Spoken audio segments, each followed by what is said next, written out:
Loser by Jerry Spinelli. Chapter 13. Waiting. Andrew's father must have gotten a raise because by the time Zinkoff enters third grade, Andrew is gone, moved to a place outside of town called Heatherwood, to a house with a driveway and a front yard with a tree, Zinkoff hears. In November of third grade, Zinkoff goes through the worst period in all his 8 years. He has surgery. He goes into the hospital and they put him to sleep, and the doctor turns the upside down valve in his stomach right side up. The good news is that he stops throwing up. The bad news is that he has to miss 3 weeks of school. He drives his mother crazy. Heaven help me! Every 10 minutes. On the second day after returning home from the hospital, he tries to sneak off to school. So his mother creates an alarm. She places the alarm in front of the front door. If her son ever tries to leave, the alarm goes off. The alarm is Polly. Polly is 17 months old by now. She speaks very little at this point, but one thing she does say is bye-bye. She says it distinctly. In fact, she shouts it, and she says it whenever she sees someone leaving the house. Each morning, Mother Zinkoff padlocks the back door. Then she wheels the playpen up against the front door and places Polly inside. Then she goes about her chores, ready to come running whenever she hears, "Bye-bye."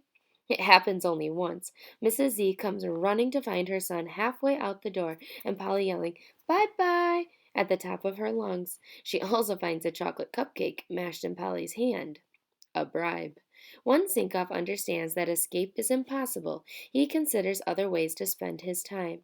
This is critical because time sits on Zinkoff's hands like an elephant. He hates to wait. He hates waiting more than anything else. To Zinkoff, waiting means basically this: not moving. He hates waiting in lines. He hates waiting for the bathroom to clear out. He hates waiting for answers, for toast to pop up, for bathtubs to fill, for soup to heat, soup to cool, car rides to end. Most of all, he hates sleep, the curse of the human race. Every night he protests it. Every morning he gets out of it as soon as he can. In fact, as far as Zinkoff is concerned, he doesn't really sleep. He merely waits all night until it's time to get up. If pressed, he will admit to going to bed, but not to sleep. Relatives and other grown-ups have discovered that they can amuse themselves by asking him, "So, Donald, when did you go to bed last night?" 9 o'clock. "And when did you go to sleep?" "I didn't." "You mean you didn't sleep all night?" "Nope." Whenever his Uncle Stanley comes over, he proclaims at full voice, "Aha! There he is, the sleepless wonder." Then there are the sitting things, watching movies and reading books, and the hours in the classroom, like sleeping. These too are non-movers, but not entirely, for as long as they keep his interest, as long as they make him think, Zinkoff is moving. Of course you wouldn't know it to look at him, since the moving part is out of sight, behind his blinking eyes, his brain. This is how Zinkoff at the age of 8 imagines the inside of his head, a moving part, like an elbow or knee. He imagines that when he's interested, when he's thinking, his brain is moving, stretching itself, leaning this way and that, flexing.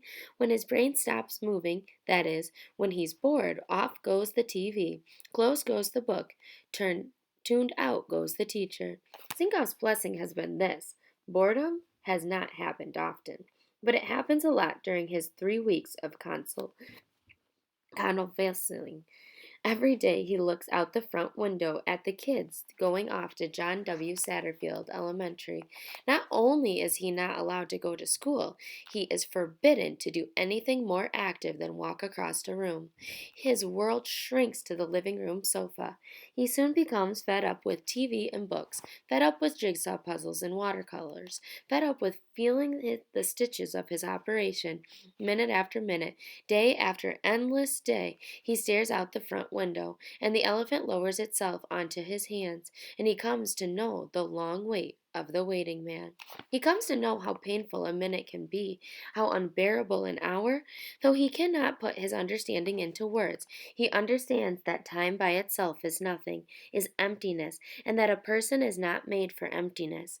One day he counts as 32 minutes go by on the clock, and he says to himself as he looks out the window, 32 years. He tries to cast his brain like a stone that far, 32 years into the future, but all it falls into is an immense gray sadness. He knows it is not his own sadness, but the sadness of the waiting man. It is everywhere on the roof shingles and rainspouts and brick walls and alleyways, and the sadness and the emptiness are the same thing, and they will not end until a soldier comes walking down Willow Street. Zinkoff turns from the window. He feels an urgent need to play with his baby sister. He plays with her for an hour or two and makes her laugh. And then, because he still cannot go to school, he decides that school must come to him. He will give himself a test.